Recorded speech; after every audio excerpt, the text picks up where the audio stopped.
Hi everyone.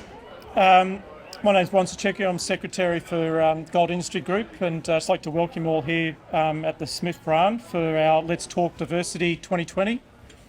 It's an absolute pleasure to join you all in Melbourne after what's been a really long time. It's been 3 years since we were last here. I'd like to acknowledge the traditional custodians of the land on which we gather tonight, the Wurundjeri, Woi-wurrung and Bunurong peoples of the East Kulin Nations, and pay my respects to their elders past, present and emerging, and extend that respect to any Aboriginals that are here this evening. Among our guests here tonight, I'd especially like to acknowledge our Gold Industry Group members, as well as our speakers, industry colleagues. So thanks for coming along. And this year we're sort of switching things up a little bit and focus on a topic which is obviously front of mind, I suppose, for everyone, especially those in HR, is really those sort of challenges around getting access to labour, and also really how do we look forward in the future towards sort of getting the newer generation coming through and wanting to choose to work in gold. And look, whilst these challenges are not really unique to us specifically, there is an opportunity for us to find a sort of collective voice and position ourselves in an industry of choice among younger generations, and sort of capture their hearts and minds of those younger workers is really vital for the gold industry to be able to thrive and attract the best talent.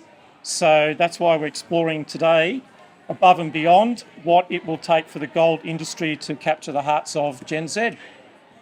So tonight we're sort of going to switch things up with a different sort of dynamic format to a debate. We've got our 3 industry pitches, which are hiding at the moment, but they'll become public shortly. And they're sort of going to pitch their ideas and perspectives on that question to our panel of sharks, who will really sort of challenge their thinking and ask some probing questions about it. And so then once those 3 presentations are up, it'll be up to all of us here to vote. And you'll be able to use an app, Menti, and there'll be a code on that to be able to choose and vote anonymously, but who you think gave the best sort of ideas. So let me introduce our moderator for this evening, is Sarah Prendergast, who's Head of Finance and Procurement at St Barbara. Sarah is a senior finance professional with over 15 years mining experience in Western Australia, Queensland and South Australia across gold, but also nickel, copper, uranium and zinc.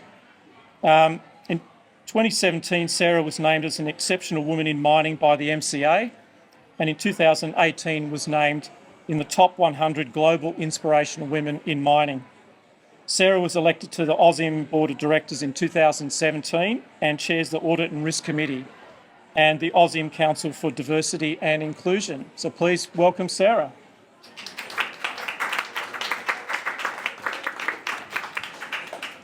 Good evening, everybody. Or Wominjeka, which is welcome in the dialect of the Wurundjeri people. My name is Sarah, and I am thrilled to moderate this important discussion tonight. I know everyone is eager to jump straight in, so let me introduce our sharks. First up, we've got Vivian, Managing Partner of Alice King. Vivian's experience lies in human resources development and in search and selection. She has over 20 years' experience in the mining industry and actively advocates and promotes gender diversity by providing access to professional development and implementing new initiatives aimed at promoting STEM in Victorian girls' schools. For all these efforts, she, I think it was last year, won the Diversity and Inclusion Award for Victoria from the Minerals Council of Australia. Vivian also has experience in identifying skills shortages existing in the industry and has been responsible for evaluating candidate applications. Her Shark Tank motto for this evening is, "You can always find a solution if you try hard enough." Please welcome Vivian.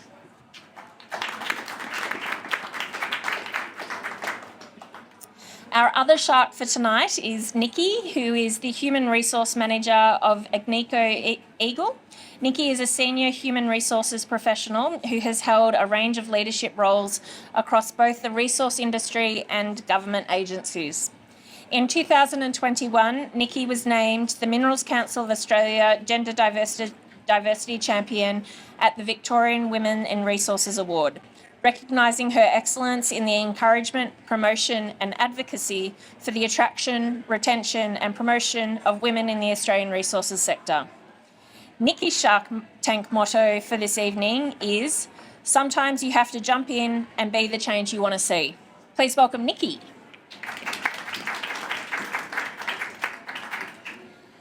Our first pitcher tonight is Tim Hunt, Manager of Risk and Sustainability and St Barbara.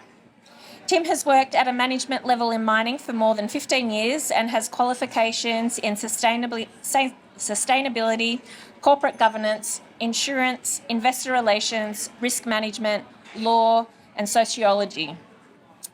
He is a proud parent of 2 Gen Z daughters, and Tim loves spending time on mine sites discovering what makes them tick and helping workers and their executives do better, as well as keeping them safe. Welcome, Tim.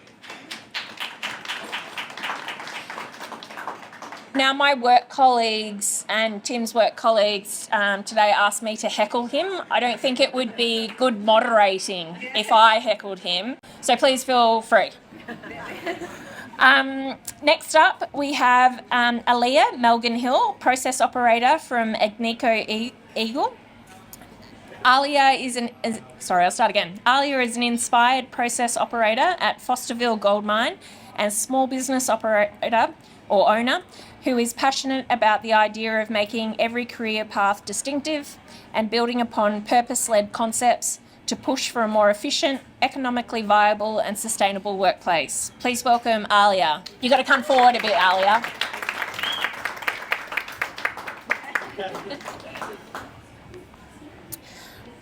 Next up is Lewis Cross, a journalist at the Australian Mining. Lewis works across the resource team at Prime Creative Media with a key focus on the Australian mining title. With a degree in journalism from Monash University, Lewis is passionate about bringing attention to the stories of those working in the mining industry. Welcome, Lewis. Tim, did you want to take a seat or stand up here to do your pitch first? We can wander around. All right. And thank you very much to the Gold Industry Group for coming up with such a great topic, a really meaty and interesting topic.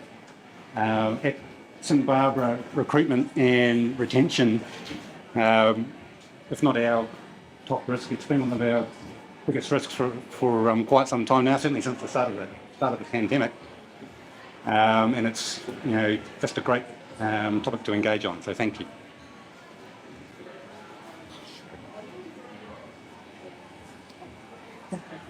The disclaimer. Noted. Keep going. So, a natural question that some people might have in the group is what actually is Gen Z, and there's an awful lot of academic literature on the subject, or we could just watch Jimmy Reeves. Let's get started. A smartphone, using words and abbreviations the other generations don't understand. No cap, kiki, glass, a bit stuck, queen. Never knowing what a phone was without a camera, when playing charades and gesturing a phone doing this, not this. Boomer. Saying okay boomer to boomers, saying okay boomer to Gen Xers, saying okay boomer to millennials, saying okay boomer to just about anyone else who's not in your generation. Having a smartphone basically being an extension of your hand, having a small notch in the middle of your pinky finger where your phone rests 24/7. Having your phone on your person at all times, taking your phone to the toilet, texting with 2 thumbs, texting with 1 thumb, texting with 2 thumbs on the toilet, texting with 1 thumb on the toilet. The desire to rename a part-time job a sometimes job, the dream of being TikTok famous, actually being TikTok famous, several accounts like Snapchat account, TikTok account, YouTube account, Depop account, Twitch account, a healthy bank account, the ability to count without a calculator, the ability to recount an entire scene from Keeping Up with the Kardashians, an extensive repertoire of dance moves from TikTok, a morning routine based on the morning routine of someone you've never met, you've just seen on the internet, living for the moment, the word like it's a lot. An iced coffee, the ability to make a wise decision, the ability to get around without a license because we'll just Uber the phrase, seriously, it's not that hard, pair of Air Force Ones, a Gen X parent, having a conversation with someone in the same room, and by conversation I mean just sending messages between each other's phones. And by messages, I mean nothing actually typed, just sending a series of TikToks to each other and then laughing in between when you send and or receive a TikTok, just like this. Ooh. Ooh. Ooh. I've seen that one. Using the word spicy, not in relation to any food. Reminiscing about your childhood when a memory pops up on your phone this time last year. Discovering a new trend that's definitely not a new trend because it happened in the 90s, maybe 80s, maybe even 60s, and then Gen X or maybe the millennials losing their absolute bananas because they're like, we had it first, and you not giving two flying shits. Living independently by living at home, using your parents' Netflix, Uber and bank accounts. Never ending parcel deliveries, hand sanitizer. Hearing the phrase, get off your phone. A Facebook account? Nah. An Instagram account? Nah. An Instagram account for your pet? Yeah. The saying, I don't know, look it up. Hearing nostalgic music from your childhood, like some Justin Bieber, Taylor Swift. Being an OG 1D fan, knowing that Harry was going to have the best solo career, being told when we grow up we can do whatever we want to do, doing whatever we want to do, like digging trenches and like doing plumbing and like building houses, enterprises, businesses, all within Minecraft.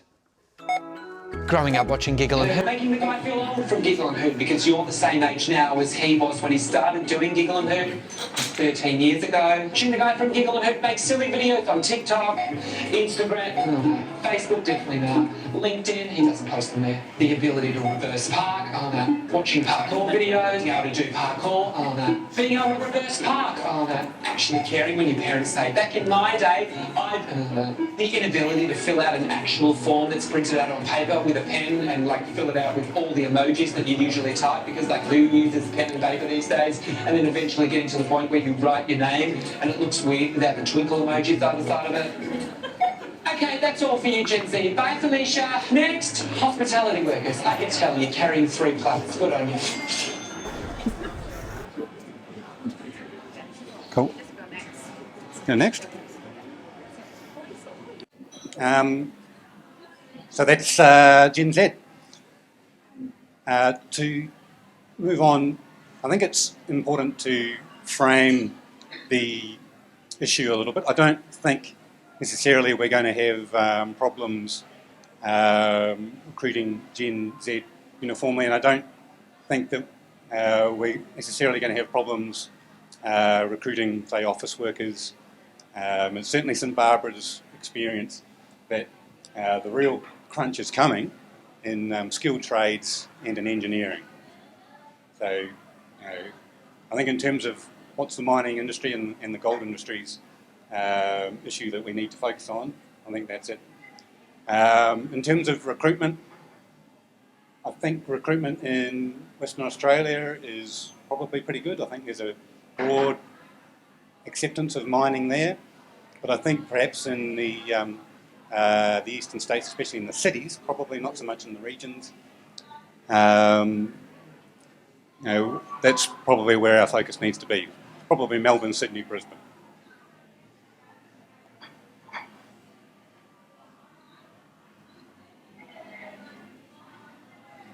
So I've got three key ideas in my strategy for what we do about this. Sorry. Thanks, Tiffany.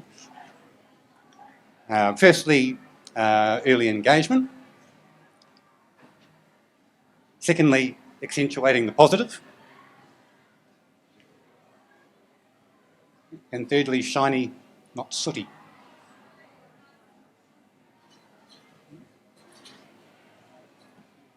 Now, I think the gold industry group has an opportunity and perhaps a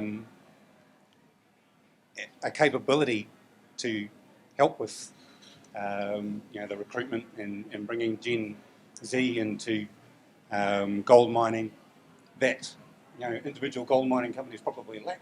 I think gold mining companies and perhaps mining companies in general are reasonably sort of short-term in their focus, and the sort of focus that we need to get Generation Z into mining is a bit more sort of long-term. So some of my concepts have got that sort of expanded role for the gold industry group in mind, perhaps. First and foremost, I think in Melbourne and Sydney, especially, we've got a bit of a problem with a lack of familiarity with mining. Just a very short anecdote. I was talking recently with our Canadian executive who was describing a situation where a local First Nations chief, recently elected on a green platform, came to visit our mine there and came away from that saying, "Gosh, that was nothing like I expected." You get that one too? So I just don't think there's anything that competes with actually getting Gen Zs to our sites and having them realise that they're full of sophisticated technology, that there's very clean, that there's vegan options at the cafeteria. And another concept that I've got, and look, scholarships, I know that they already occur, and I know that the mining industry does a lot of them. However, I think it's a particular issue with Gen Z, and I think there's some particular spins on it for Gen Z. I think, from reading the literature and certainly my experience with Gen Zs, my daughters, they can sometimes get a bit discouraged, perhaps a bit too easily.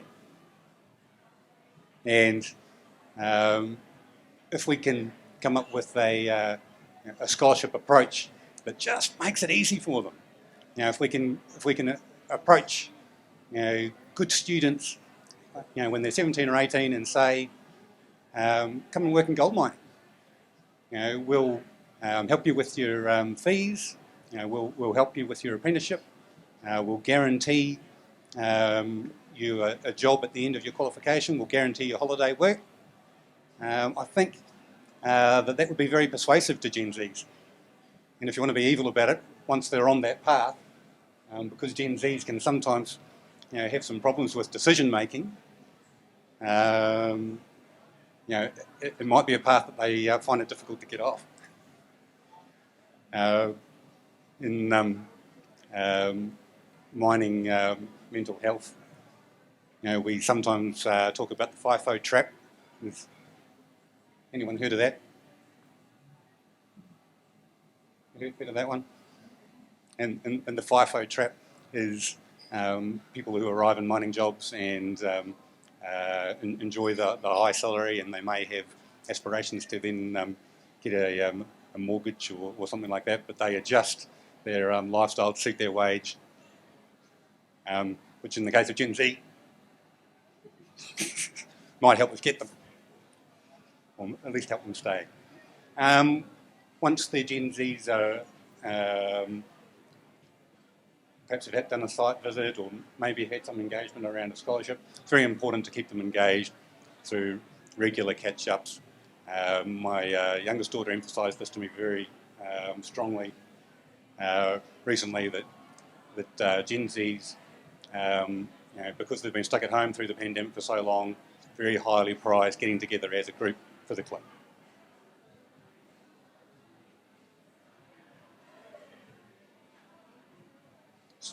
Part of the strategy number 2, accentuate the positive. I think Gen Z have some traits that perhaps will be good for them in gold mining. And I've got some marketing concepts we might have a quick look at the end of this about how that might work. But I think Gen Zs are a little bit more financially pragmatic, perhaps, than recent generations. Their experience in the pandemic and how they've seen the long lines at the Centrelinks. They might have seen their parents or families in difficulties. Mean they might prioritise getting a good, stable, well-paying job a little bit more than previous generations.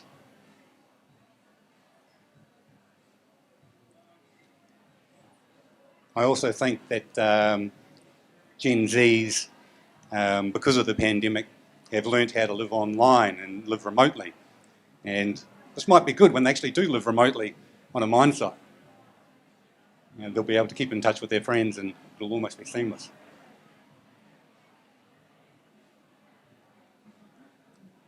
And finally,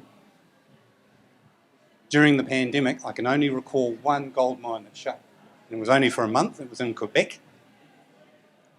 So I think this could be persuasive for Gen Zs as well. Just that knowledge that they're joining an industry that thrives when times are tough.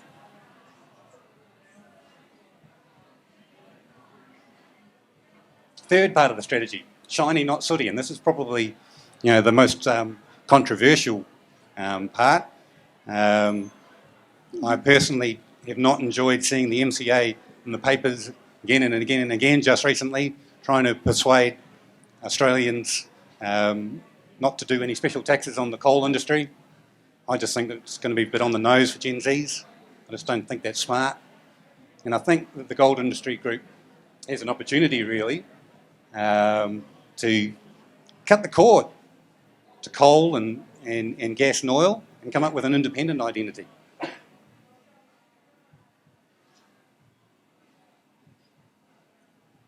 So I've got a few marketing concepts here, and I'm not in any danger of giving up my day job and going into marketing. Some of these are about as subtle as a brick. Anyhow, are there any Gen Zs or wannabe Gen Zs who can tell me what the acronyms stand for?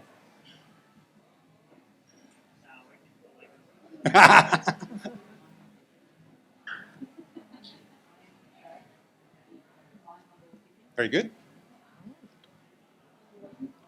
FTW for the win. Very good. Thank you. In real life. Well done.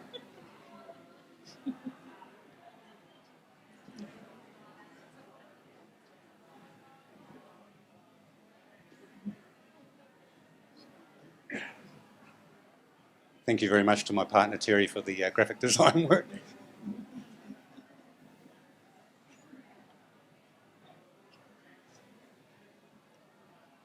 So you get just a sort of a concept for how, once you're already used to working remotely, being out on a mine site, you can maintain that.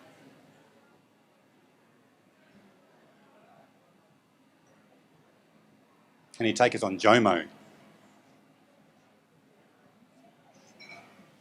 That is the joy of missing out.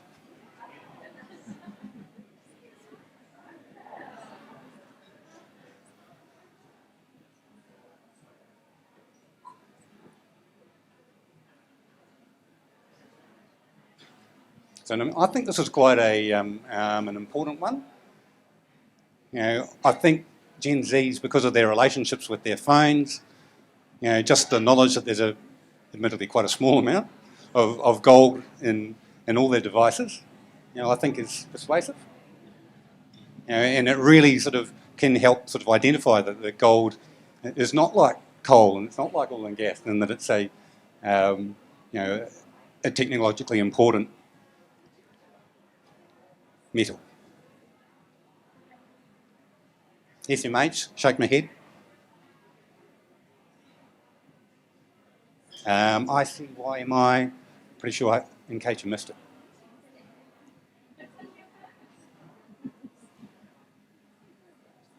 And I think that's it. Any questions, or dare I say heckling? How do you propose to fund the program given all the different priorities that the organisation has or the industry has? Well, obviously I would propose to fund it through levies to gold company members of the Gold Industry Group. So look, I understand that probably is potentially an increased burden and might be unpopular with member companies. However, on the good side, the federal government and the state government here in Victoria have been doing a lot recently to make apprenticeships and engineering degrees much cheaper. So it's probably not nearly as much of a financial burden as you might think. Having spent most of my time in mining working in rural and residential mines, I'm really keen to understand how you think this is going to apply in our circumstances. Nikki, and I must admit I am ignorant as to whether Agnico Eagle has recruiting difficulties out in the sort of the Bendigo region, I guess, is where you're mainly drawing your people. Yeah. We do have the one residential mine for us in Canada, in Nova Scotia, and we do have problems recruiting very experienced mining roles because, a bit like Victoria, there's not an awful lot of mines in that particular part of Canada. But broadly, because it's a regional area where employment opportunities aren't so great, we don't tend to find that we have so much difficulty hiring apprentices and unskilled roles. Obviously, of which there aren't very many, but I would still imagine that Agnico Eagle and mines that have a residential workforce would still benefit from the overall pool of engineers and apprentices and a better image for the gold industry in the same way as the FIFO mines, which are really sweating from their recruitment difficulties. Yeah, I would say both situations are struggling with recruitment. One of the key questions I would like to ask is around how you would see the East Coast mining operations differentiating themselves from the West Coast mining operations as a point of attraction for Gen Z going forward. Look, I hadn't really considered it. I'd come at it from a St Barbara-centric angle, where we're just really struggling, and we've got mines up the road and down the road that have shut from not being able to hire people. Where recently, and I hope this isn't talking out of school, recently offered $50,000 bonuses to boilermakers and diesel fitters to get them to come and work at our sites. So, through my role, I'm really interested in stealing people from the eastern states rather than helping them. Yep, tough times for everyone. You're right. Thanks, Tim. Any further questions from you, Vivian? Just one. You were talking about all of the opportunities that the Gen Zers have and what is, I guess, the things that they can sort of work with. How do you propose that we actually attract the Gen Zers? How do we get the message out there so that they are interested in mining? I think it's about the interaction with the high schools, and I think from my discussions with my Gen Z daughters, they're just fascinated by the bus trip and going out to have a look at a mine site. So, I mean, I think that would be an enormous opportunity in Melbourne for Fosterville. So that's the first stage. I'm also hearing that turning up to the high school job fairs with gifts. Gifts? What kind of gifts? Just anything that you can hand out. Okay. Any further questions? No. Thank you, Tim. If we could all put our hands together for Tim. Thank you. Thanks everyone for coming, I guess, and I'm glad to be here. Thank you, Agnico Eagle, for sending so many supporters as well. Yes! What will it take for the gold industry to capture the hearts of Gen Z? Well, who are Gen Z? I'll run through a little bit of an intro. They make up 30% of the world's population. 57% go to university. 33% are vegetarians and vegans. 93% are on social media. And 67% care or believe in climate change. They are the world's first digital natives, the mobile generation who value transparency, immediate information, and instant gratification. They also have an 8-second attention span. Being 22, I'm a part of this generation. So what's the problem here? All mine companies experience the same undesirable result of struggling to recruit and retain Gen Z employees. And this is because of the ever age-old negative image mining culture has developed and the lifestyle that follows and environmental destruction that we've seen in the past. This strongly misaligns with Gen Z's values: carbon neutral, green initiatives, wellness, health, diversity and flexibility, and being part of a cool employer. 74% of Gen Z believe that the company's purpose matters more than the size of their paycheck. However, many employers have caught on to this, changing the values of their company in many ways. Internally, mine sites are not the grubby old image they once were, but instead promoting diverse cultures, the health and well-being of employees, generating green initiatives, and fostering flexible lifestyles. I don't need to list examples off to demonstrate to you how the gold industry have done this, because you already know. But where the problem needs to be resolved is how do we portray this correct image to the younger generations. We already do a lot of marketing. Agnico Eagle alone have an Instagram, Facebook, LinkedIn, and community engagement programs, but the portion of young followers just isn't there. So how do you make gold mining cool? First, we need to look into something that we are mining, our goal, gold, and all its associated images: rich, wealth, luxury, greed, goblins, dragons, and pirates, and the newest of all, science. NASA, they use gold in their space because of the anti-corrosion properties and the effective conductivity. Similarly, electronics hold a substantial amount of gold as well. Gold is important, and we, the gold industry, are the fundamental foundations to a new venture into technology, space, and electronics. We should be promoting the effects of our industry to create a new image of gold and the industry. Here, BHP have created some reels to reflect something similar in their own industry.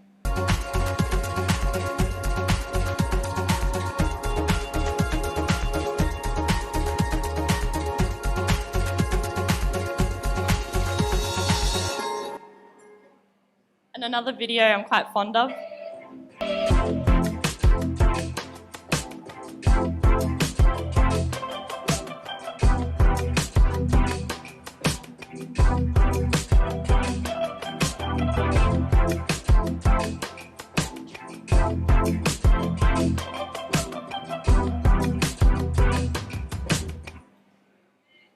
Both highlighting that there's more to their industry than just workers and paychecks. Another avenue we should associate is a trendy employer. No mining industry made into Australia's best workplaces 2022. But if we are achieving most of Gen Z's values, like I mentioned before, what are we doing wrong? For companies to attract and retain the best and brightest of the generation, we need to think differently. FIFO isn't a particularly attractive lifestyle, especially for those wanting to start a family and have a social life outside of work. Even if an employer nails on-site experiences, clearly promotes their non-financial incentives and provides clear career pathways, this may not be enough to tip the scales in their favour. Though, however, there is, lucky for us, one untapped resource not yet publicised enough: the use of their off-swing and how this could change their future. Here, they have nailed it: the army. Yes. I'll get you the file. Sounds intense. Clients.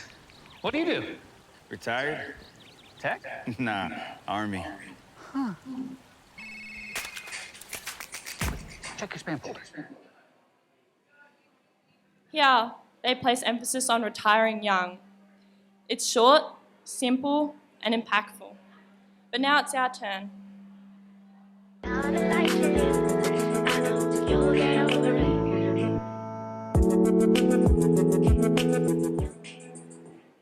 Just imagine what we could be putting in to that beat, to the clips.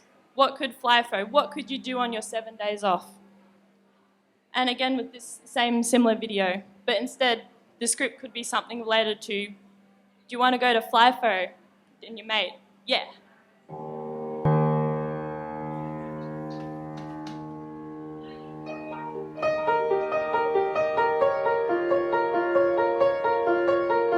This might be exactly what we need to promote fly flow lifestyle.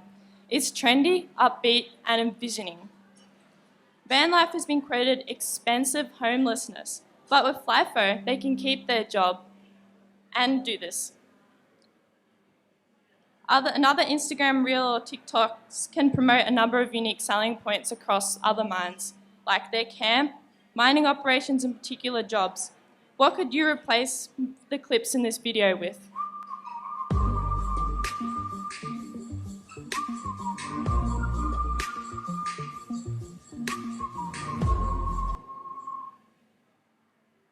And the correct use of trendy hashtags is not yet utilised in the mining sector.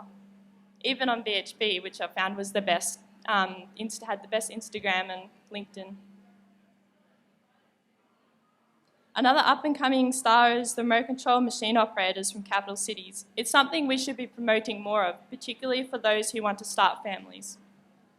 Now, one thing I've seen a company start to nail in the past year has been marketing, making a presence at school career expos, university pathways, and incursions to local schools. And I bet many other mining sectors have done the same.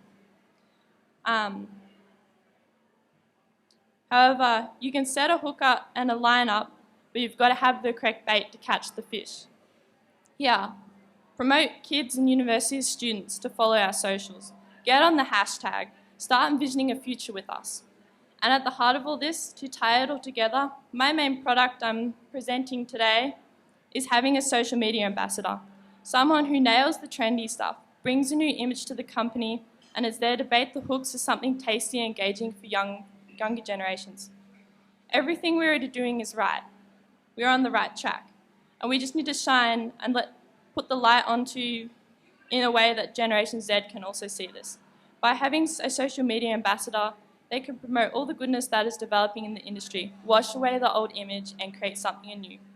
They can get on the trend wagon, researching and suggesting up-and-coming things like gamification, personalised interviews, and the health and wellness spaces you've seen in some new places like Google. This will both optimise new generations and old.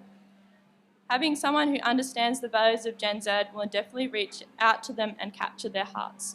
Thank you. Thank you, Alia. Sharks, who's going to go first? Vivian, do you have a question? I do. That was an impressive presentation, Alia.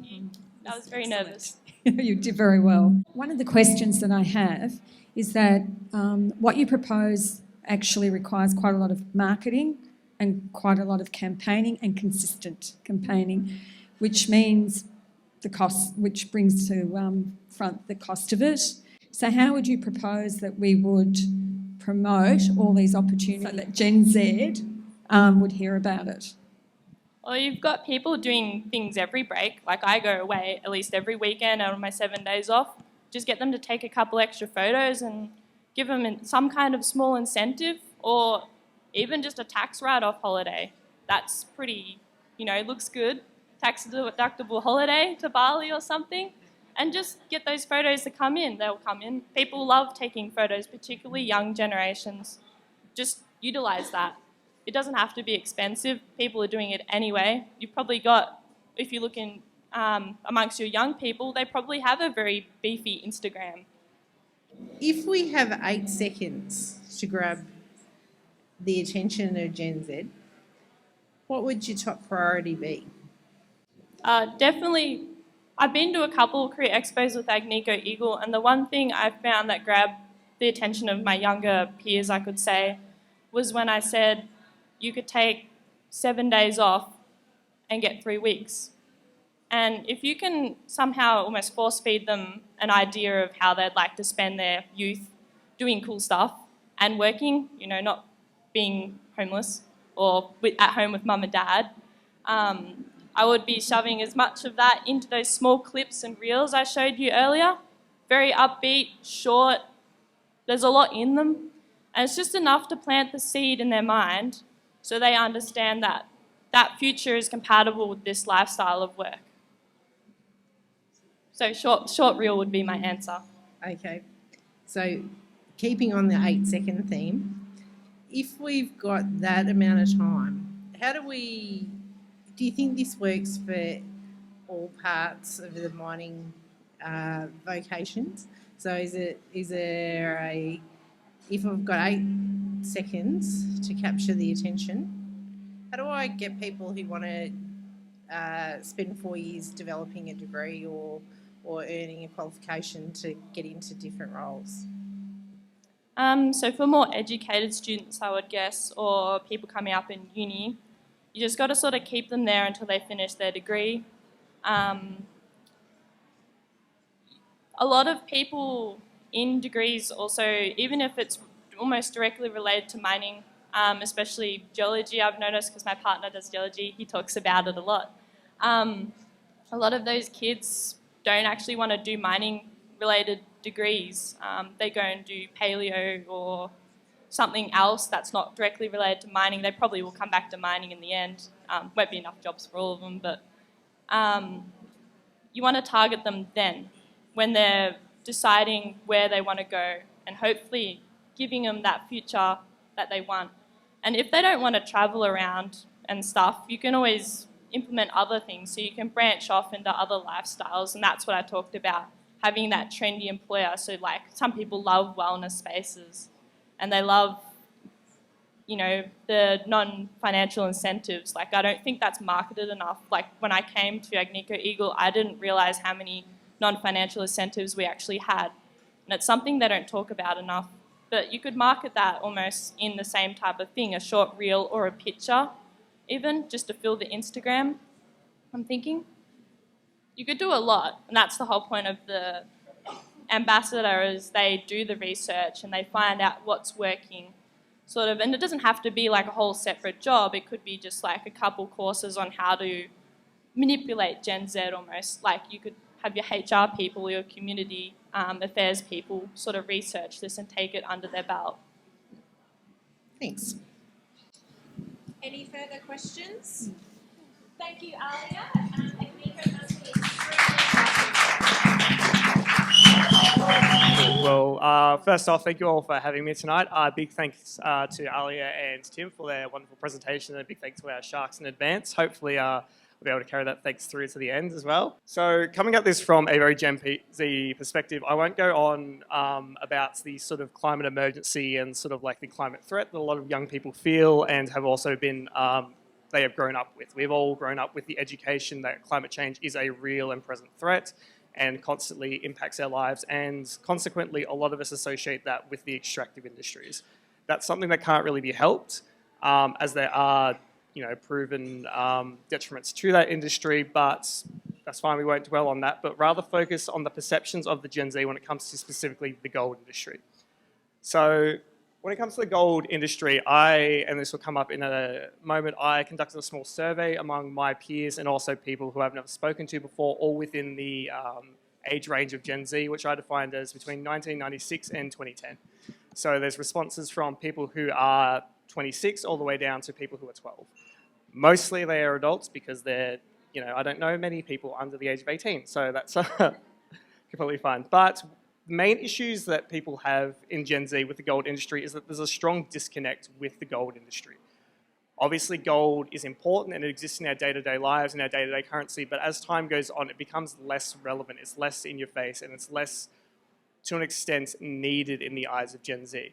As listed here, additionally, there's no clear sustainability source when it comes to gold. It is termed as a finite resource. We have estimates of how much gold is easily accessible in the ground, and those numbers continue to go down every year. And there's no, at least marketed towards people of Gen Z, a clear pathway out of that career. And additionally, as has been covered previously, there is a quite negative connotation when it comes to the extractive industries with the fact that the gold industry is tied to that. As Tim wonderfully pointed out, obviously there is a certain viewpoint to be taken in distancing the gold industry from the coal industry and other extractive industries, because currently at the moment a lot of people lump them in together. If it's a mineral, if it's an ore, it's coming from the ground and therefore contributing to that problem. So the visibility of this is a bit low, but I conducted a small 4-question poll with people I could get access to. There's 50 total participants, and I will admit that a lot of them are from Melbourne. I think there is a total of 2 from South Australia in Adelaide, and that's about the breadth of my source for this, so take that as you will. But when it comes to the gold industry and the extractive industry, it's ranked from a rating from 1 to 10, 1 being a least favourable impression of the industry, 10 being a most favourable impression. As you can see, the gold industry has a much broader array of responses. People, in general, liking it much more than the term just general extractive industries. Obviously, because there is there is obviously a use for gold, and gold can be very evidence-based in what it's used for, whereas the extractive industries, a lot of younger people are struggling with the idea of when it comes to things like renewable technologies and renewable energy, which doesn't require a lot of things which are dug up from the ground. Additionally, in general responses for this latter half of the question, in response to the statement, the overall opinions of the gold industry, a lot of it comes down to that it's no longer necessary. Describing gold to people and describing the industry to people, or looking at it from a surface level, a lot of people assume, and rightly so, that it is used in currency and used in wealth. We have just been through a major pandemic event, and as Tim so rightly pointed out, we spent a lot of our time online through that. A lot of people in Gen Z were raised through a good chunk of their childhood and their early adulthood online, where physical currency was not only rarely used, but then oftentimes it was outright banned to be used as it was considered unsafe. Sort of distancing the idea, a lot of electronic transfers took the place of physical currency of gold, which in my opinion and Gen Z's opinion, by an extension of that, is one of the strongest selling points of gold as a necessity in that it is currency. We went through a rather historic event where for 2+ years it was very much, we were removed from that. Currency sort of became this nebulous thing which everyone had but also nobody had. In addition, touching on something earlier, it's got connotations with being a somewhat non-sustainable industry, like all extractive industries do have, because there's only a finite amount of mineral in the earth. Obviously, that replenishes over time, but when it comes to Gen Z and looking at careers, a lot of people are starting to look for careers in a future which they can see themselves in for not just 10 years, not just 20 years, but 30, 40, 50 years, looking for careers which are going to support them and their ideals for an extended period of time. And it's difficult to do that when looking at industries where the resource can only be defined as finite. Doesn't help with that idea of job security or pushing for a future, in that they're not sure whether they're going to still remain in a job once that resource is gone. And lastly, touching on this slightly, it's viewed as damaging to the earth, essentially. Now, once again, these aren't my personal views. I do align with some of these views, but these are the views I've collated, and the most common responses I've collated down to these 3 points. In response to how they can improve, simply giving back to areas that are mined. And obviously this is done. There's a lot of conservation work and a lot of environmental work which is being done with regards to all mines. Environmental planning is a big part of any operation and is something which is very stringently done and very effectively done. However, it could be something which is shown more to the people who are outside that industry. Obviously, people within the industry have a good indication of how much work is being done, but showing that to people and sort of acknowledging that this work is being done would be really beneficial to changing that perception of gold and attracting more people to the industry. Additionally, and now I'm not sure how viable this one is, but it came up a surprising number of times, but investing into synthetic gold research to fulfill the same functions as gold. Having people look at gold and sort of being like, yeah, that's great. It has, use in the economy. It's got its use in sort of keeping the world running. But for the applications it has in medicine and technology, couldn't that be replicated using something else? I could probably skip over that one, as I'm not sure how much weight that holds, but it came up often enough that I thought it was worth mentioning. And additionally, offering pathways and careers when the resource is no longer there and available. It is sort of par for course when it comes to anything that's coming out of the grounds and coming out of the mines, that there is a finite end to these operations, and ensuring that there is a foreseeable future for not just the people who are coming out of these sites, but also the environment around them, to give back to those environments and to give back to the people who have worked there, is a really important thing for people looking forward. So just not sustainability when it comes to the environment, but also sustainability when it comes to the people who are working in these jobs. For me, a proposed solution, as well as come up a couple of times, is the idea of inflated wages. Giving people higher wages will make it more enticing to come to the industry. However, as we have noted, the wages for the gold industry are pretty much on the higher end of the spectrum already, and there already seems to be a problem with gaining interest into that work, like attracting people to that sort of work. So I'm not sure that increasing the wages anymore would help, given that they're already high already, and that would just exacerbate the sort of economic concerns which come with a lot of these solutions.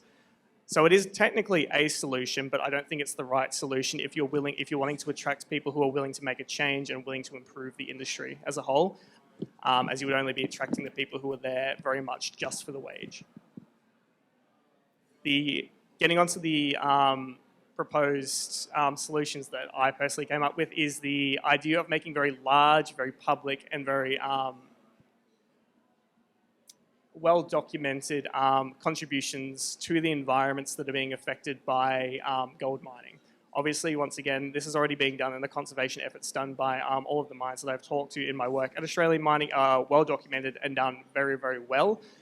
But in terms of marketing, in terms of getting the word out there, and in terms of attracting Gen Z to the industry, making these ever more present and making this a focus of the industry in that biodiversity can come back to these areas and can in some places be enhanced by the gold industry, can make a very big difference in attracting Gen Z to the industry.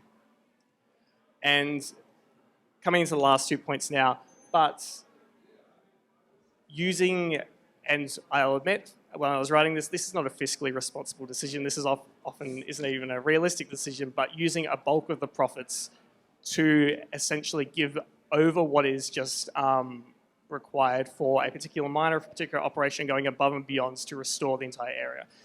I understand that's not a popular decision. It's not, once again, it's not a responsible decision to do, but it is an option, though it might not be a fantastic option. And lastly, a big thing with Gen Z and a big thing with attracting people to the industry is the idea of transparency. Being very open and being very honest with how the industry works. How does FIFO work? What are the actual benefits of doing FIFO? What are the drawbacks from doing FIFO? How well will it line up with your life? How will it set you up for the future? What are the things that you're going to miss? How is gold being processed? What environmental processes are being done? What are the waste products from processing gold? How does leaching gold work, etc.? Acknowledging the gold industry as a whole and embracing the gold industry as a whole and saying, yes, this is how the industry may have run for X amount of years, but we are willing to make changes from the inside with people who have been in the industry for a long time, is going to do a lot to attract younger people to the industry. As Gen Z loves to make a change and Gen Z wants to be the generation to make a change. However, one thing that's going to drive away that particular group of people from coming into the workforce is if they are only being attracted to the workforce to be that change. And I thought I should just end with this quote, but people should not be working in the industry as a means to an end. I think that it's against everything that's been talked about tonight, is that the idea of people coming into the industry for a short amount of time, looking to get in for a couple of years and then get out. I think looking for people to have an extended stay in the industry to really make an impact, to really make a change, to really benefit both themselves, the industry, and the environment. And lastly, that people need to be incentivized into working into an industry.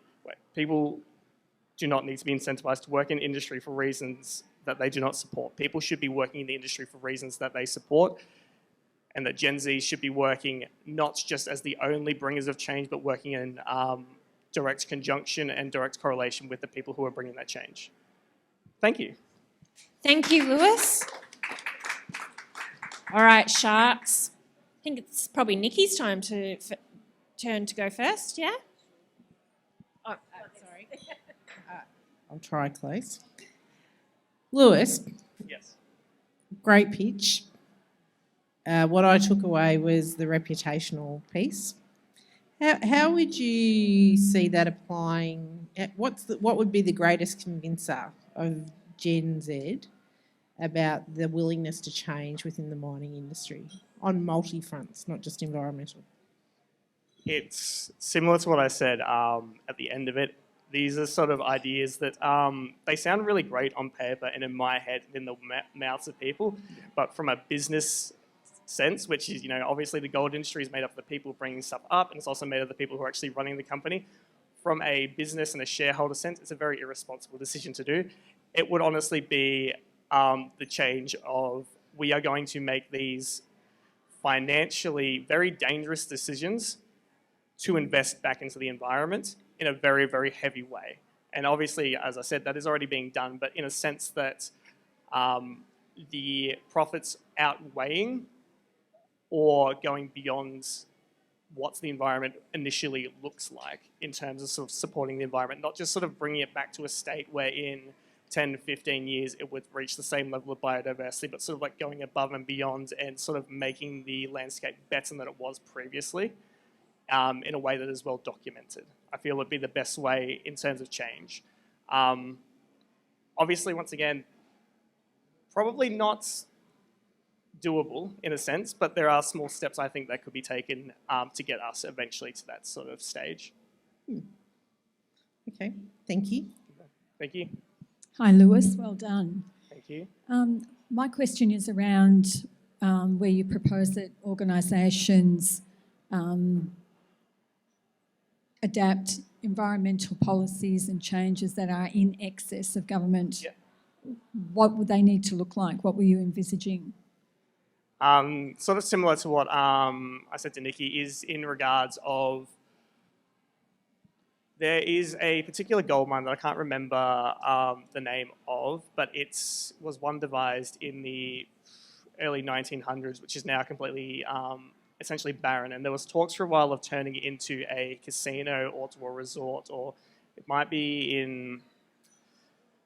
This is really bad of me. I should have done my research for this, but there's... It's in WA. That's as close as I'm going to get for this. But there was talks of sort of once the gold mine had been used to its entirety, of transforming that area into a casino or into a large catchment dam or into a resort, etc., which would benefit obviously the people who are living in the town adjacent to the mine. When it comes to those areas, instead of sort of focusing on the sort of potential profit and gain post the mine being through its life cycle, instead focusing on the environmental gain of that mine post its life cycle.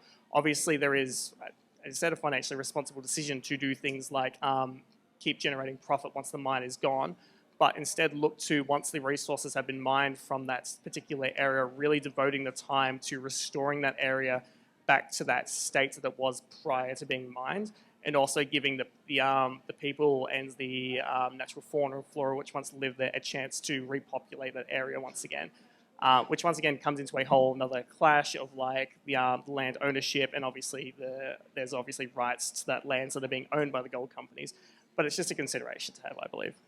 Okay, thank you. Well said. Yes, thank you. Any more comments or questions? One more question. Yeah, of course. If you walked onto our mine site right now, Yep. into any of our mining operations, what would you need to see to convince you, like on the ground right now, Yep. that we're serious about looking after the environment? That's a really great question. Thanks, Vicky. I appreciate it.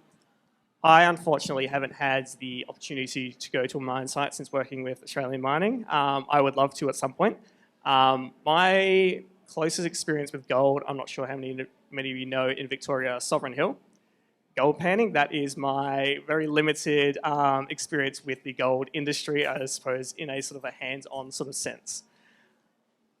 I think that, and to be frank, I think going to a site initially might not be enough to convince me, but rather going to a site which is in it's sort of like its twilight years, going to see sort of like the work that's going in at that point in time.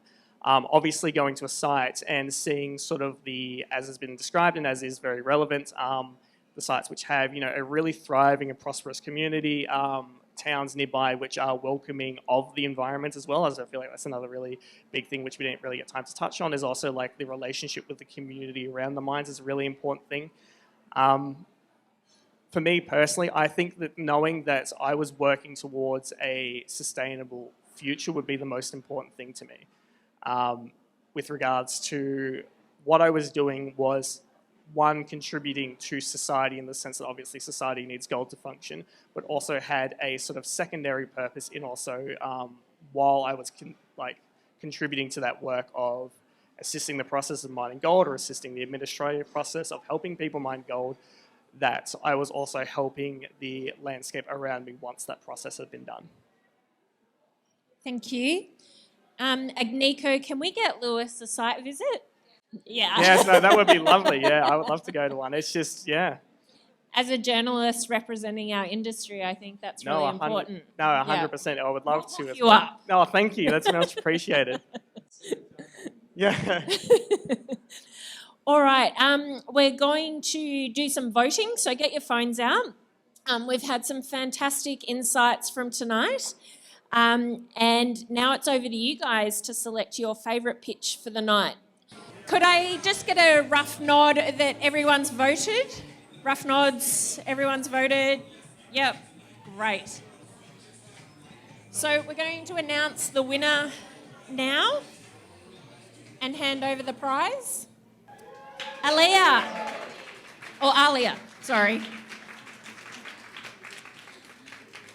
So the Gold Industry Group is proud to partner with Indigenous studio Jillagar Designs to create this unique artwork.